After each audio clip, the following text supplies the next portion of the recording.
Next 9 news में आपका बहुत बहुत स्वागत है। मैं हूं आपके साथ अबरारुल हक रहमान। मेरे खास प्रोग्राम मुद्दा आज का में महाराष्ट्र की बात करेंगे। दरअसल महाराष्ट्र में आज जो है कोर्ट के भीतर कई जो है एक तरीके से आप कह सकते हैं कि मामलों को लेकर की जो चर्चा हो रही थी और जिस बात का इंतज़ार हम लगातार कर रहे थे, लगभग 9 महीने पुराने मामले में कोर्ट ने जो है तमाम जो है पक्षों के जो है दलीलों को सुनने के बाद आखिरकार आज जो है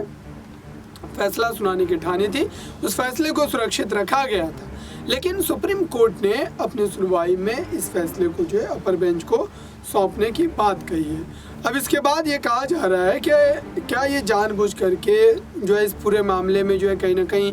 जो है ताख़ीर की जा रही है। ये आरोप लगाए जा रहे हैं विपक्ष के नेताओं के द्वारा कि जो है कोर्ट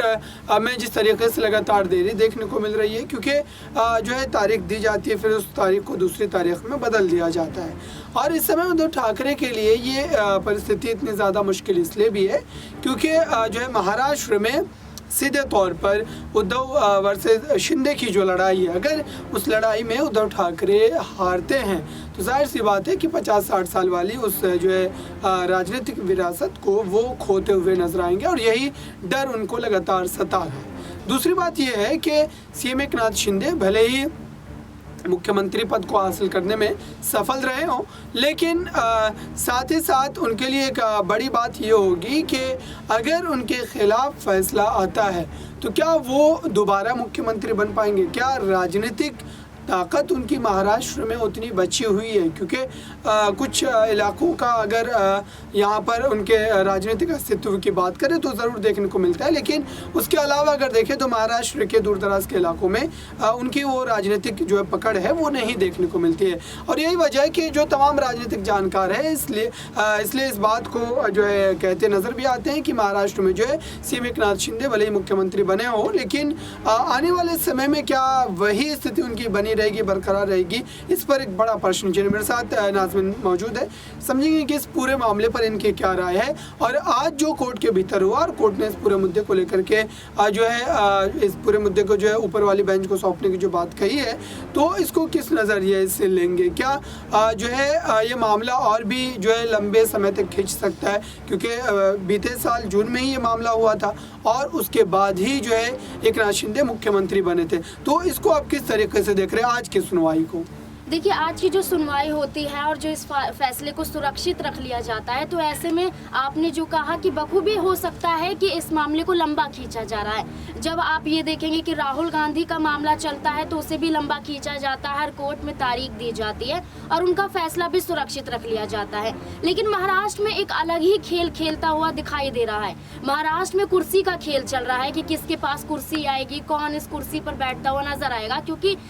जब चुनाव हुए थे तो उस वक्त देखा गया था कि किस तरीके से एकनाथ शिंदे ने उद्धव ठाकरे की कुर्सी छीन ली थी और रातों रात ये खेल पलट जाता है। ठीक उसी तरह से महाराष्ट्र में फिर से ये सियासी हलचलें काफी तेज हो चुकी हैं। अब एकनाथ शिंदे की कुर्सी पर उद्धव ठाकरे की नजर है। ऐसे में ये मामला कोर्ट में भी पहुंच जाता है, कोर्ट में सुनवाई होती है और ये तय माना जा रहा था कि इस पर आज फैसला आ जाएगा, लेकिन आज भी फैसला सुरक्षित रख लिया जाता है। और तमाम अटकलों के बीच आप ये भी देखेंगे कि अजीत पवार यहाँ पर एकनाथ शिंदे के साथ मुलाकात करने भी जाते हैं, तो कई कयास शुरू हो जाते हैं। उद्धव ठाकरे को कहीं ना कहीं मुश्किलें खड़ी होती भी नजर आ रही हैं। वहीं अजीत पवार का एकनाथ शिंदे के साथ मिलना शरद पवार के लिए भी मुश्किलें खड़ी कर रहा है। तो एक तरीके से आप ये देखेंगे कि एकनाथ शिंदे की ताकत बढ़ रही है और उद्धव ठाकरे की मुश्किलें और भी ज्यादा बढ़ रही हैं। तो आने वाले ये जो वक्त में जो देखा जाएगा कि चुनाव के यहाँ पर कि कौन सी पार्टी दाव मार जाती है, कौन यहाँ पर चुनाव में जीतती हुई नजर आती है,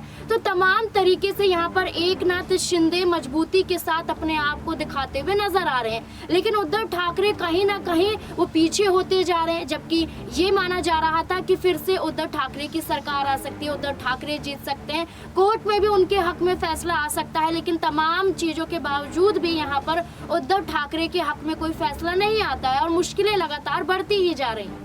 बिल्कुल जो है इस समय उद्धव ठाकरे के लिए जो है सियासी अस्तित्व को बचाने का एक प्रश्न ज़रूर है, क्योंकि लंबे समय तक महाराष्ट्र की सियासत पर क्षेत्रीय दल के तौर पर उनकी जो आप कह सकते हैं कि पकड़ जो बेहतर थी, लेकिन बीते एक साल के अंदर जो है तमाम चीज़ें हुई और जिस तरीके से राजनीतिक घटनाक्रम देखने को मिला है उससे यही कहा जा सकता है कि भारतीय जनता पार्टी अब जो है पूरी तरीके से जो है मजबूत रणनीति के तहत जो है उद्धव ठाकरे के उस सियासी पिच पर बैटिंग करने की कोशिश कर रही है और एक विकल्प के तौर पर जो है एकनाथ शिंदे को प्रस्तुत किया जा रहा है, उनको पेश किया जा रहा है, ताकि महाराष्ट्र की जनता जो मराठा मानुष के नाम पर या मराठी अस्मिता के नाम पर वोट किया करती थी, अब उनके पास एकनाथ शिंदे जैसा विकल्प मौजूद है, तो जाहिर सी बात है कि वोटों के तौर पर कहीं ना कहीं एक बिखराव की स्थिति जो है वो ज़रूर पैदा होती है। लेकिन सवाल यह है कि इस पूरी लड़ाई में उद्धव ठाकरे के साथ कौन बड़ा नेता इस वक्त मौजूद है, चाहे वो शरद पवार हों या फिर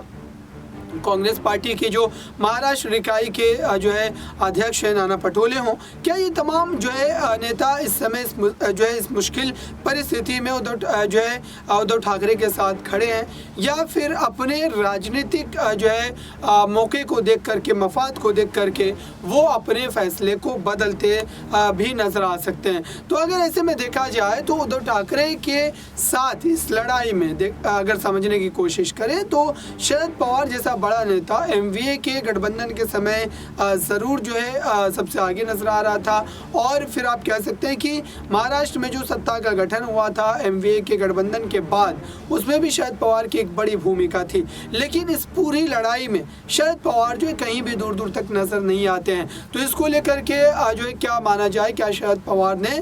राजनीतिक मौका माहौल को देख करके एक सरकार का गठन किया, लेकिन जब उद्धव ठाकरे को उनकी ज़रूरत है तो वो इस समय उनके साथ नज़र नहीं आ रहे हैं। उन्होंने जो है खुले तौर पर इस बात को कहा भी है कि शिवसेना मामले से उनका कोई लेना देना नहीं है। तो ऐसे में क्या माना जाए कि उद्धव ठाकरे को अब तने तनहा जो है महाराष्ट्र की सियासत में अपने राजनीतिक सफ़र को तय करना पड़ेगा। इसको लेकर के आपके जवाब क्या होंगे?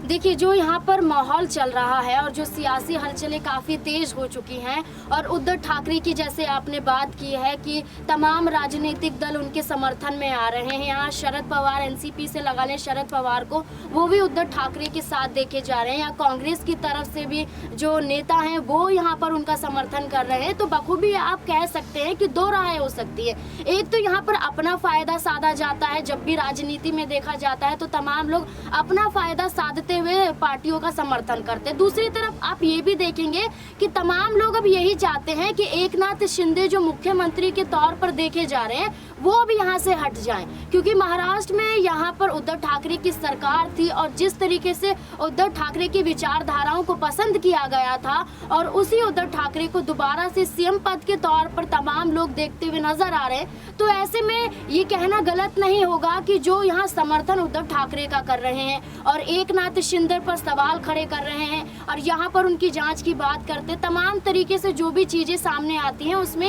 यही निकल कर सामने आ रहा है कि उद्धव ठाकरे को लेकर तमाम पार्टियां जो अपना समर्थन कर रही हैं वो उनके बचाव में, वो उनके हक के लिए, और वो यहाँ पर एक तरीके से सही करती हुई नजर आ रही है। बिल्कुल जो है इस समय महाराष्ट्र की सियासत पर हमारी बारीक नज़र बनी हुई है, और कोर्ट के जो आदेश आएंगे और कोर्ट इस पूरे मामले पर जिस तरीके से अपने जो है रुख को स्पष्ट करेगा, हम तमाम जानकारी आप तक पहुंचाएंगे। फिलहाल इस खास रिपोर्ट में बस इतना ही। देखते रहिए ताज़ा तरीन खबरों के लिए नेक्स्ट 9 न्यूज़ को। धन्यवाद।